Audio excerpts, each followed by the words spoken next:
All right, come on. Come on, there you go. Come on. All right, come on. Keep it coming. She's right there. Come on. Come on. Hey, Dad. No, no, no. Come on. No, no, no, no. No, no, no. Come on. Come on. Come on. Yeah, come on. Yeah, come on.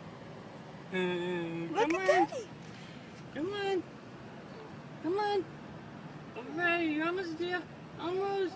Come on.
What is up, kings and queens? Welcome back to Bad Habits Kingdom. Thank you guys so much for subscribing and for supporting the channel. I love you guys. You guys have no idea.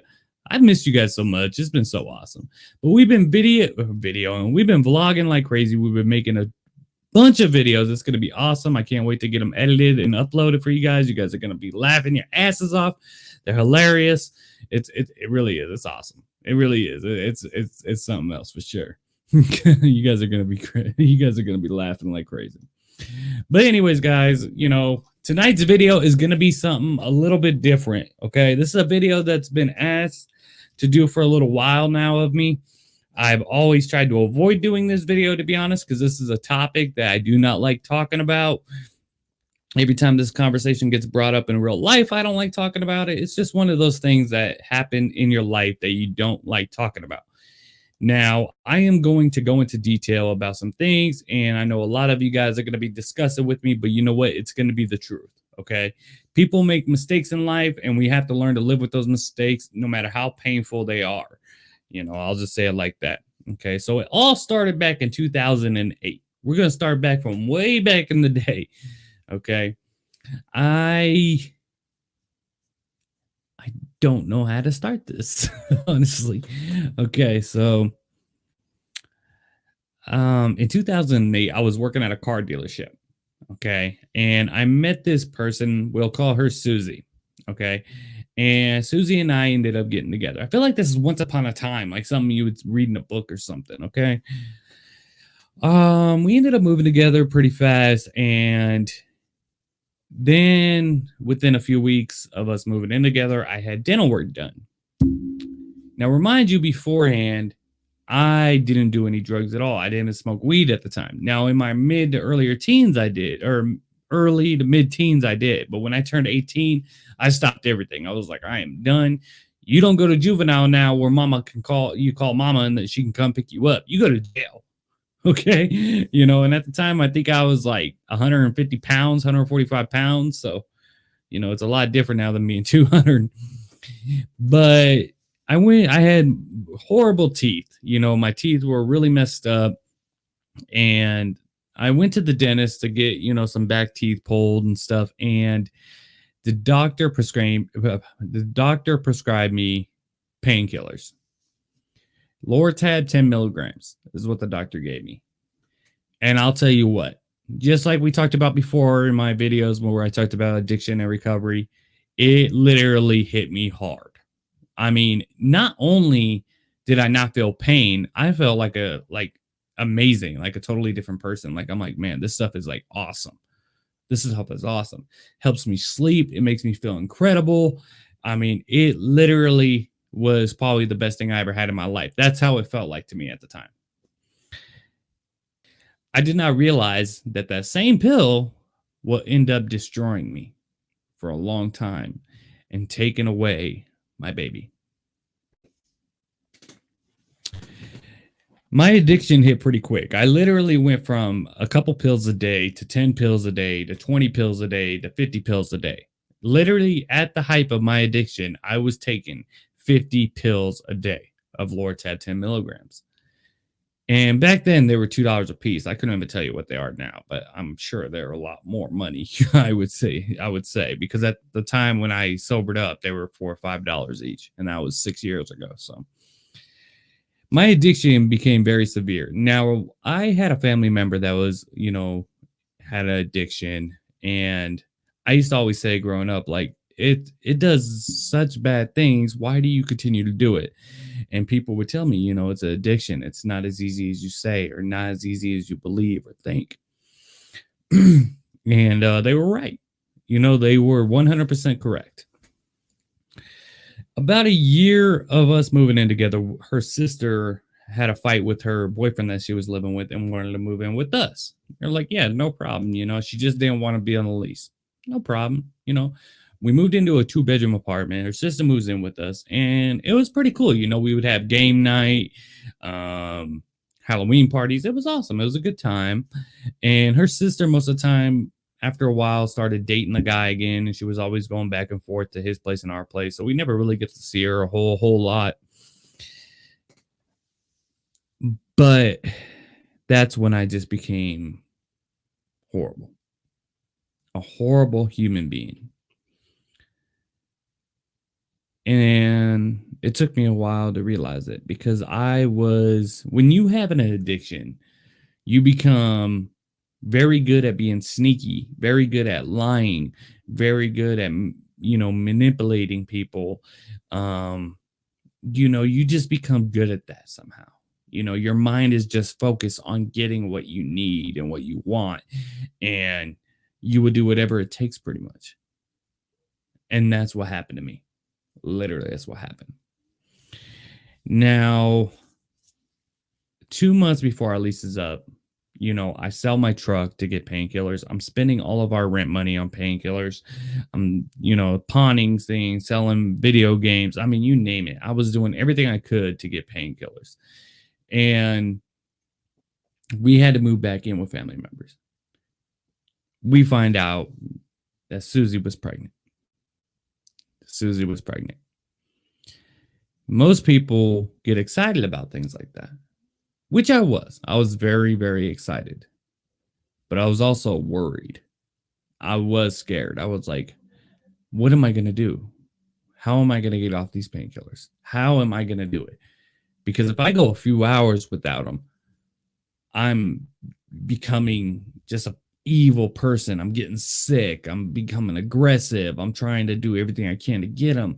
How am I going to be able to raise a baby? How am I going to do this? Rehab, right? Just like anybody else.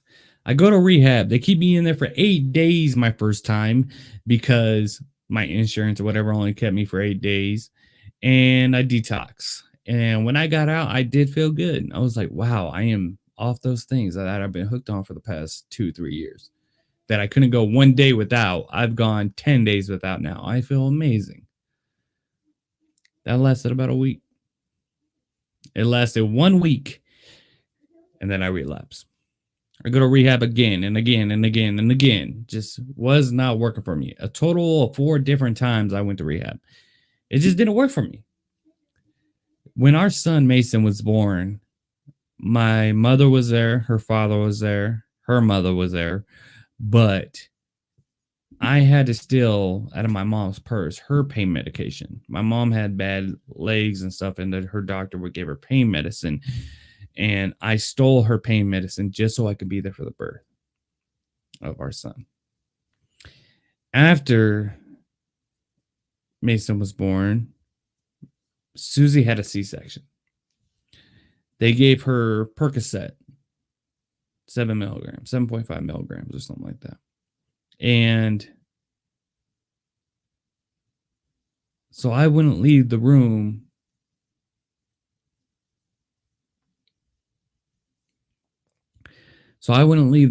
She would take the pill, put them under her tongue, and give them to me when the nurse left.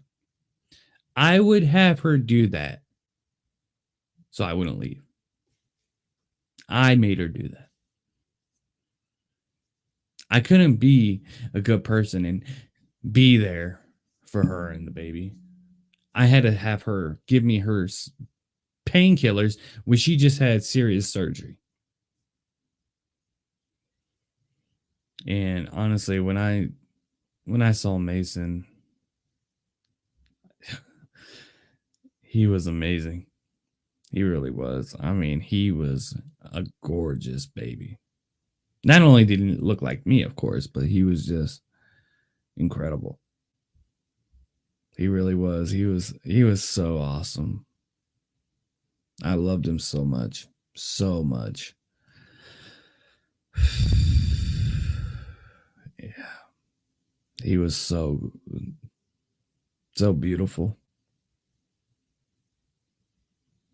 He was incredible. He really was.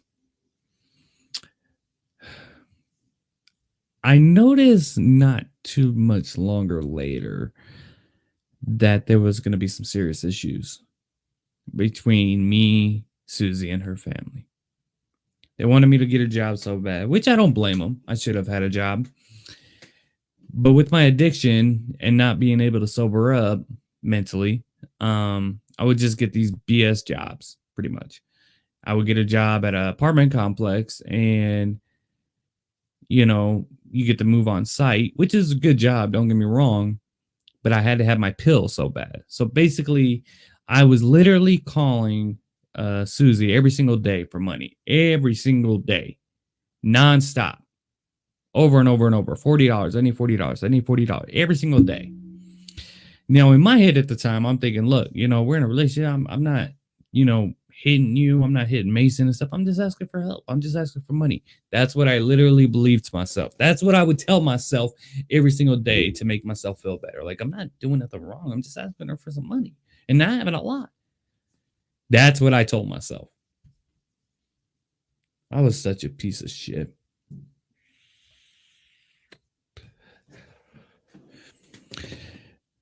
It was really awesome because there were times where Susie would let Mason come over to the apartment and I got to watch him a couple times. You know, he was 2 years old and incredibly smart, incredibly. That's one thing, no matter what happened between her and I, no matter what she did, no matter what I did, she was a great mother. She was very patient with him. He learned a lot. She was great. She really is. To this day, she's a great mom. The one thing I've always said that we always agreed upon is that if anything ever happens between us, please don't make it to where I'm not in his life. Please don't let him call anybody else daddy. Please don't ever let that happen. My cousin had that problem, and she saw my cousin have that problem. She said, I would never do that. I would never do that. I would never do that. When she would say I never do that, I thought she meant she would never do, like, keep him from me or anything. She meant I'll never make that promise. Obviously. It came to the point where I was literally just blowing her up for money every single day. That's it. All I wanted was the money. Every day. And it went on for years. She had her family constantly at her, you know, to leave me, cut me off, and all this stuff. But not knowing, to my stupidity, she learned from the best. I'll say that. She was very sneaky about some things. because I would try to manipulate her and guilt trip her. I would come up with these lies like, the cops pulled me over, or, I got warrants here, or I'm in this state, or, just coming up with just a bunch of BS to get her to give me money every day, and she put up with it. She was she was there. She really was. She put up with it for a long time. A long time.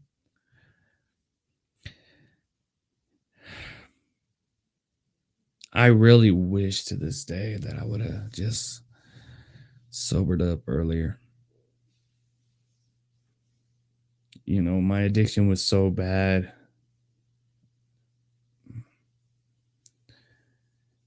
I found out that she was sleeping with a guy that lived in Texas. Um, they would fly. She flew out there. They would hook up. He would fly here. They would hook up. That's when I knew for sure that it was done between us. It was done.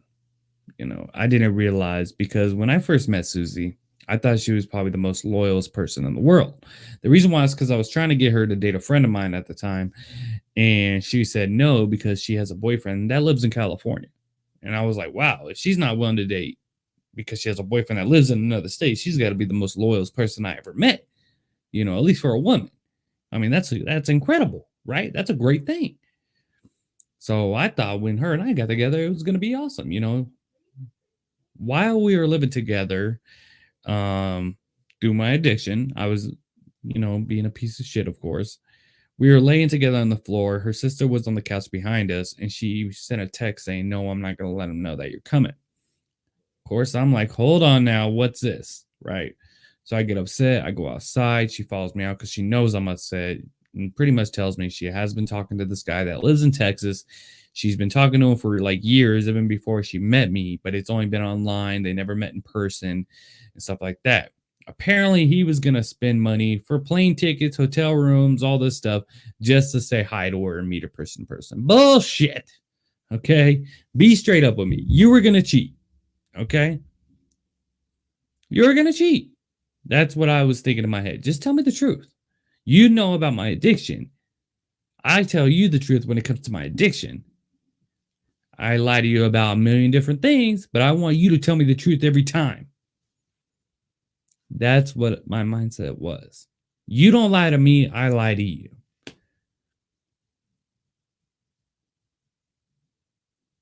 That's why she said, fuck you to me. She had the right to. You can't blame her. You can't blame her of being in a sick relationship with a disgusting human being when other people that are 10 times better than me are making moves on her. Of course she's going to do it. Of course she's going to cheat and look for other people and get attention and stuff. Of course she's going to. Why shouldn't she? I can't blame her for that. I can't do it. As much as I would love to. I would love to. Well, you flew out there to hook up. As much as I would love to do that, it was my fault. Because I wasn't the man she needed. I wasn't given the man she wanted when we first met. Because my addiction came too fast.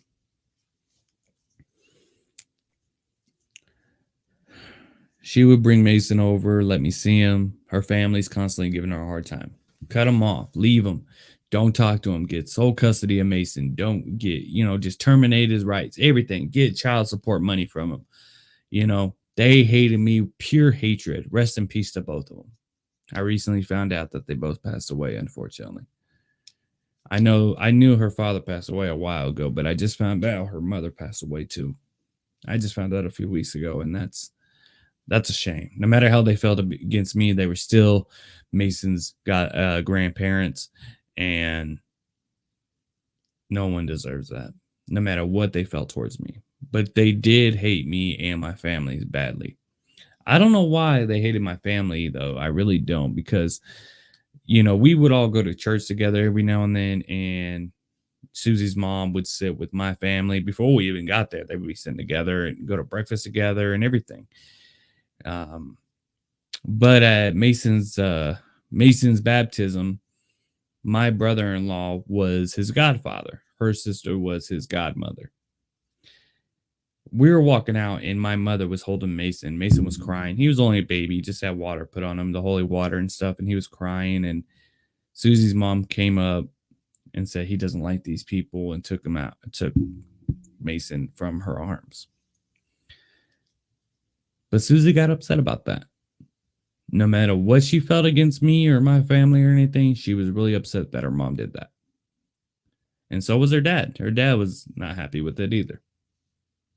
You know, that was pretty cold, but her mom did pass away recently, and rest in peace. You know, that's a shame. It really, really is. I wouldn't wish that on anyone. You know, he was Mason's grandmother. Now, out of nowhere one day, you know, the last time I saw Mason, my mother, the woman that raised me, passed away. I saw Mason about 3 days later, and that was the last time I saw him. Susie brought him by, and that was it. That was the last time I saw him. She wouldn't talk to me much. She was really angry with me, wouldn't talk to me. She was like, just talk to Mason, say your goodbyes, pretty much. Now, not remind you, but let me tell you this. 2 months prior, before my mother's death, we were still sleeping together. Every couple days. In a car, park, whatever.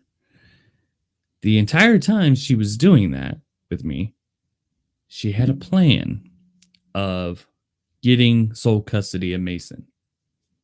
And I had no idea about it. So in my mind, we're still in a relationship. In her mind, she knows I'm thinking that way, so she can make her move to get sole custody of Mason. Couldn't believe it, but she learned from the best. She learned how to be sneaky, manipulate, and lie from me, I guess you could say, because she did it very, very smoothly. One thing about Susie, she always gets what she wants. I would say that. She always gets what she wants at the end of the day.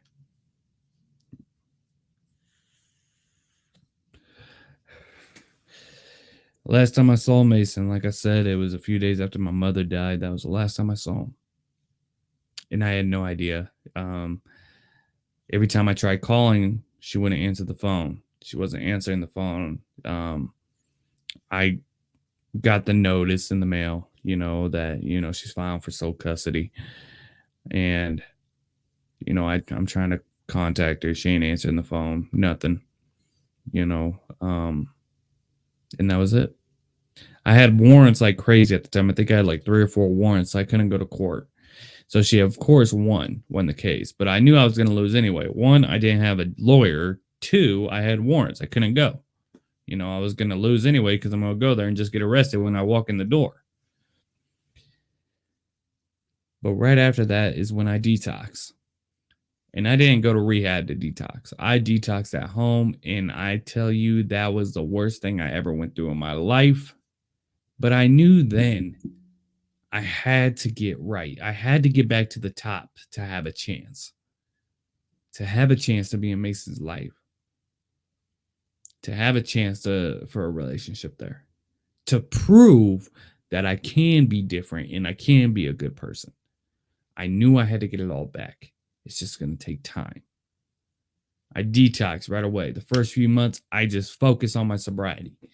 I started working out. I started reading a lot. Just focus. I'm not going to go get a job or anything. I'm just going to focus on my sobriety.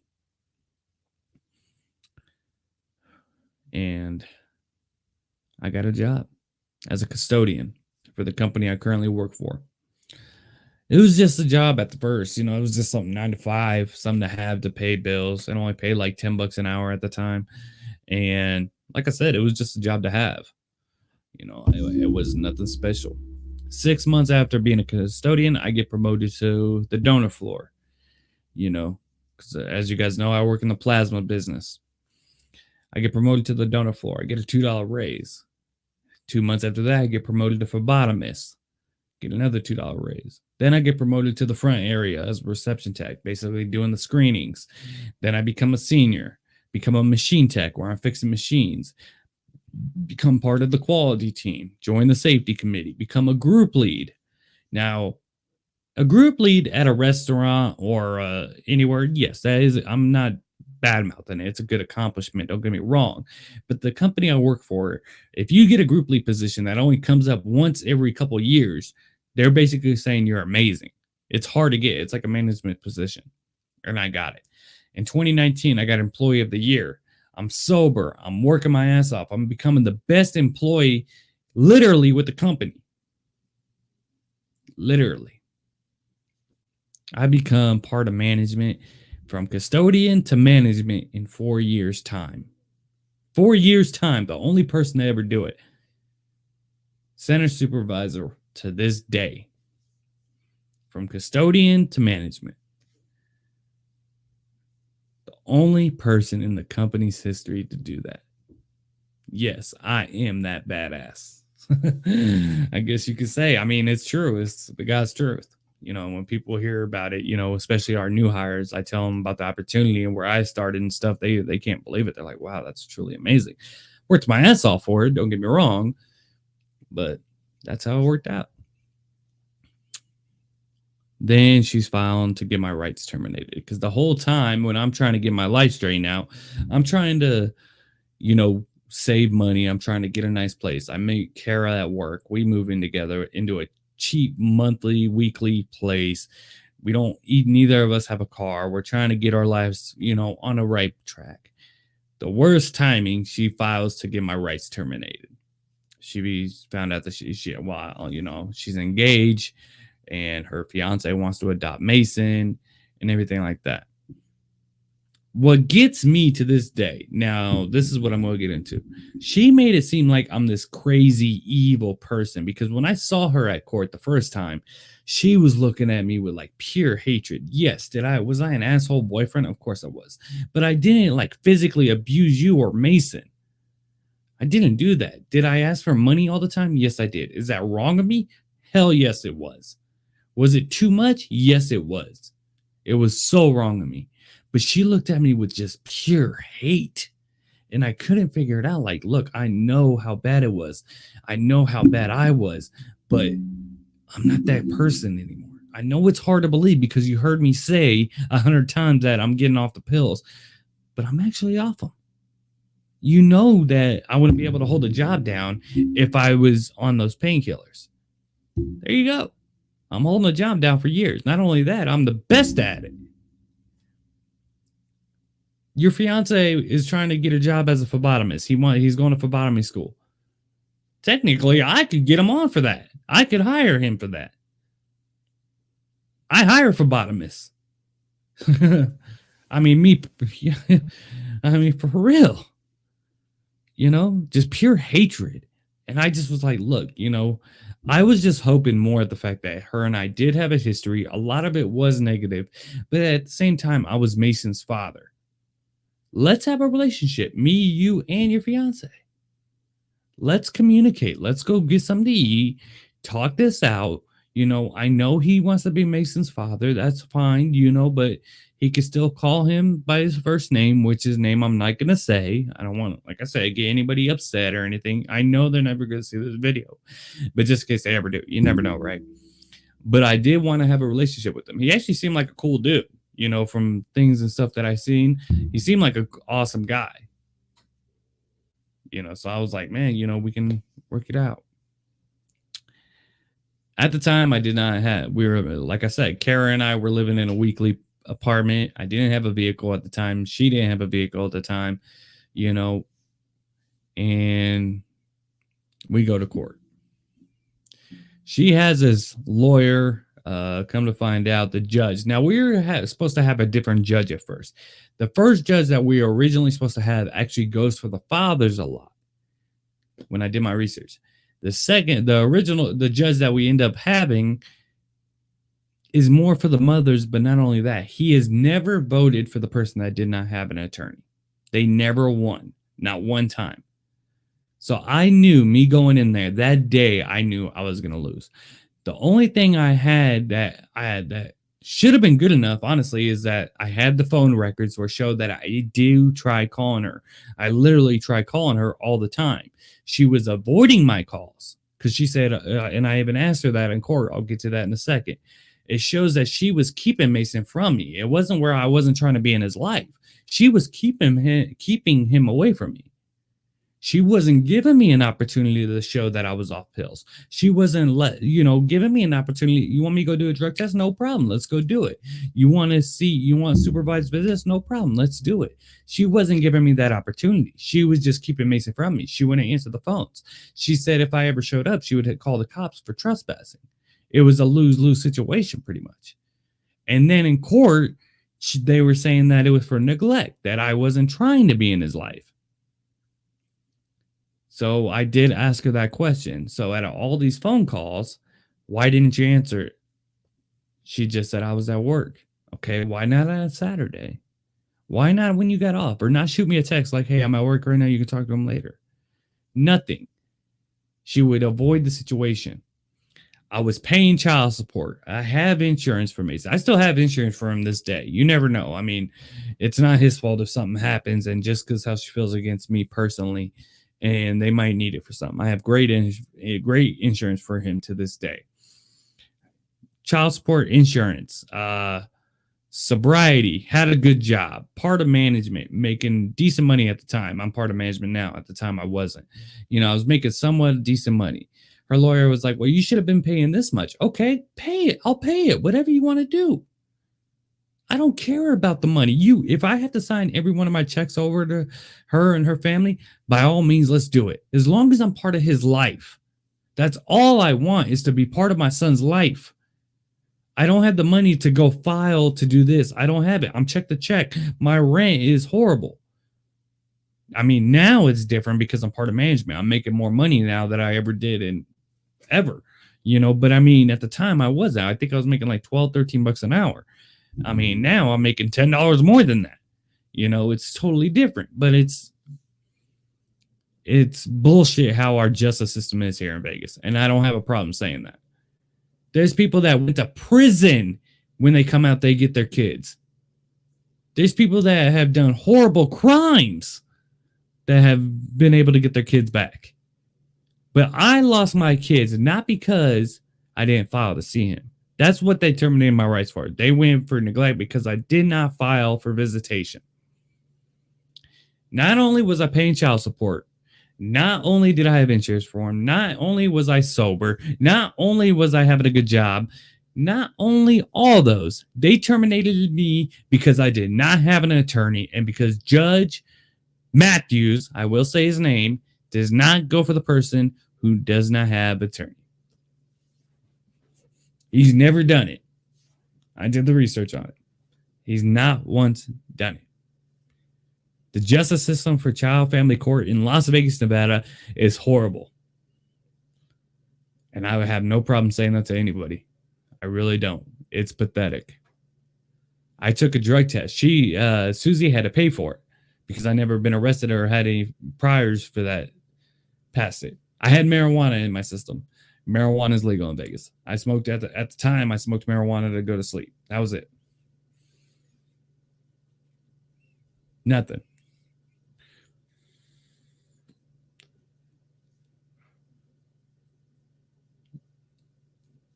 Just like that, I lost Mason. It hit me on the way home that my son, from a flick of a pen from someone else, is not my son anymore.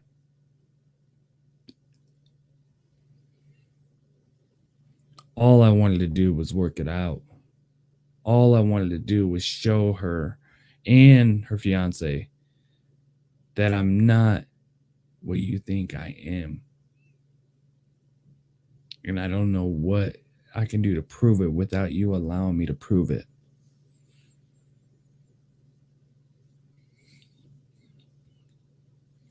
And people keep telling me, well, when he's 18, he might ask about you and want to meet you. That's all they keep saying to me. That's not going to happen. They're going to make sure of it. Susie's going to make damn sure of it. He has a little sister that's 2 years old. Maybe she can find him one day and be part of his life. There is no worse feeling in the world than losing your child. no worse feeling.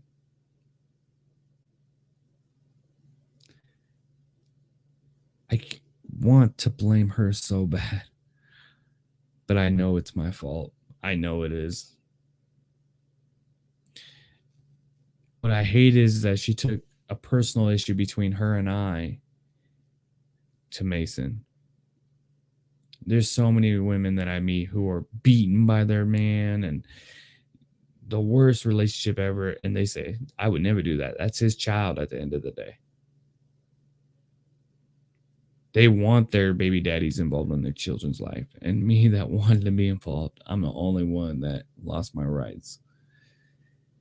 It was the man upstairs paying me for all my sins. All the sins that I have committed by lying and stealing, manipulating, all that.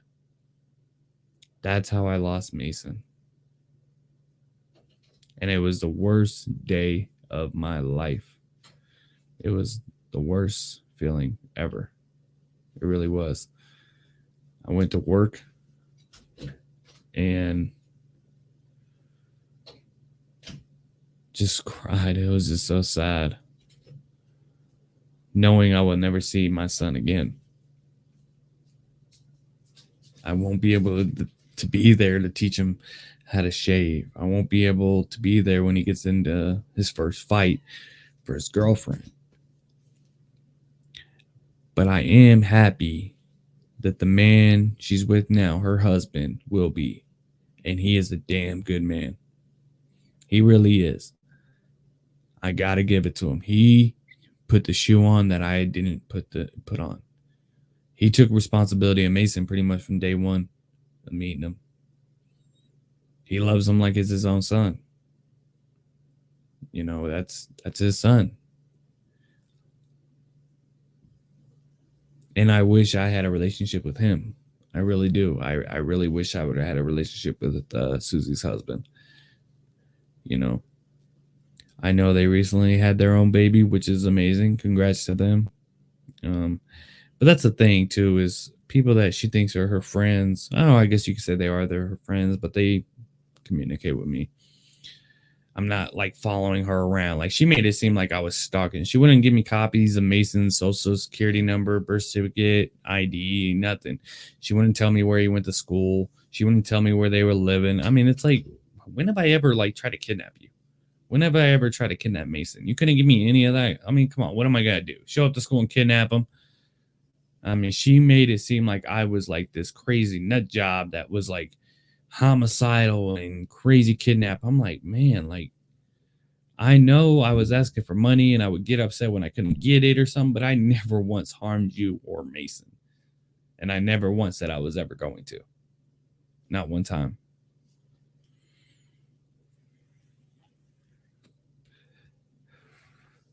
But I can't blame her. As much as I want to, I can't. You know, if I would have never got on those pills, I would have been part of his life. If I would have kicked him earlier, I would have been part of his life. That's it. It's on me. And it's something that I live with every freaking day. And I mean that every day. It's the worst feeling in the world. Here I am years later, making amazing money, have my own car, have a nice apartment, townhome actually, and have a nice townhome, you know, with my fiance who has her own vehicle now. She makes her own great money. We have a savings account. We have a checking account. I mean, everything that I couldn't do before, I ended up doing. I just wanted them to be part of it in a friendship way, in a real way with Mason. There was no reason why we all couldn't get along. But the reason was me, I guess, for her. And her family did that because they were worried for their daughter. I mean, they were worried for her and their grandchild. They saw me as a drug addict. I mean, they don't know what a drug addict can do, is capable of. Of course they were worried. They wanted me out.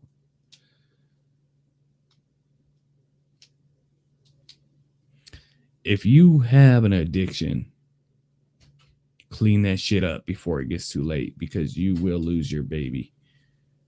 And that's it. And there's no other worse feeling than that. A man that went to school to be a lawyer and judge is capable of terminating your rights, because they did that for me. And like I said, I had a job. My drug test came back good. I was paying child support and had insurance for him. I still have insurance for him to this day, like I said. But I had all that at the time, and they still did it like it was nothing. But I knew going in there I was going to lose. I knew going in there. I was like, we're going to be here for hours, and at the end of the day, I'm going to lose this case. The one thing I wish I would have asked is that she had me sign this paper, pretty much terminating my rights back in our addiction. She gave me $60 because I was detoxing. And she said, I'll give you $60, but you got to sign this paper. And it's basically saying I give up my rights for 6 months and stuff. I thought it was BS because we were still sleeping together and stuff. But it said in that contract, unless the person, you know, becomes better and does all this. That's the one question I wish I would have asked her in court. What did you mean by this? Because I would have been able to prove it right there. You mean someone that has a job, someone that's sober, someone that's been paying child support, someone that's been paying insurance, someone that's able to be his father. Because I can be. You know, I definitely could be. And I could have been. And it would have been amazing to be part of my son's life. I really hope one day I will be. I really do. I mean, I hope, I have hope every day that, you know what, Susie's husband's going to call me and be like, you know what, man, you know, I know a lot of things happen between you and her, but, you know, let's work this out. You know, I have my own child blood. I mean, yes, Mason's mine too, but I have my own blood. I couldn't imagine. Let's work this out. You know, let's see what it is. Or Susie, you know what, I just something. I have that hope every day. It will never happen because the hatred she has towards me, you know, but that's it. That's going to be it for this video, Kings and Queens. I lost my son because of everything I did wrong, all the sins I committed through my addiction. I am 6 years sober now. Haven't taken a painkiller in 6 years and never will take a painkiller. I have a great, great career, an amazing career. I have a beautiful baby girl. I have a beautiful fiance that I love very much. And I have you guys, the Bad Habits family. I wish I had my son. And maybe one day. I mean, hope is the only thing stronger than fear.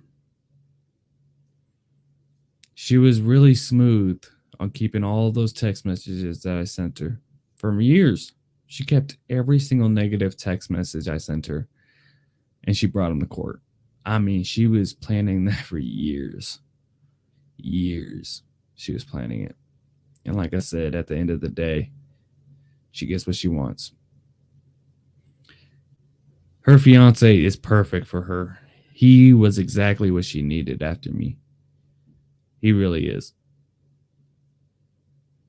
I know all about him. I did the research on him too. I mean, he's an awesome guy. Really is. I'm happy for her, definitely. Happy for her career. Happy for his career. I heard he wanted to be a fleb. You know, that's one thing. You know, I'm a fleb. You can come work with me. I can get you in. I mean, it'll definitely give you a good career for sure. I mean, why not? We can work this out. I mean, I don't have any personal, and that was the thing, you know, people, I don't know if she thought I would have like a personal thing against him. Like, why would I? The guy's awesome. He's all time. That's going to be it, Kings and Queens. I love you guys so much for all your support and for subscribing to the channel. I hope you guys stay safe. We are going to call it a night. I hope you guys enjoyed this video. And do me a favor real fast. Hit subscribe, hit the like, hit the notifications. Also, check us out on Instagram, TikTok, Twitter, Apple, Spotify. We have it all, Kings and Queens. Bad Habits Kingdom, Bad Habits family. I love you guys so much for all of your support that you have done for me and mine. Bad Habits family, you guys have a good one. I will see you next time.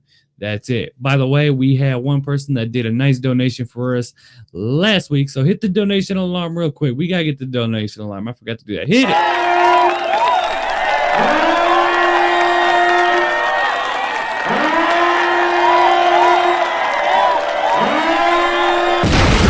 That's going to be it, guys. I love you guys. You guys have a good night and stay safe. Till next time, kings and queens. Have a good one.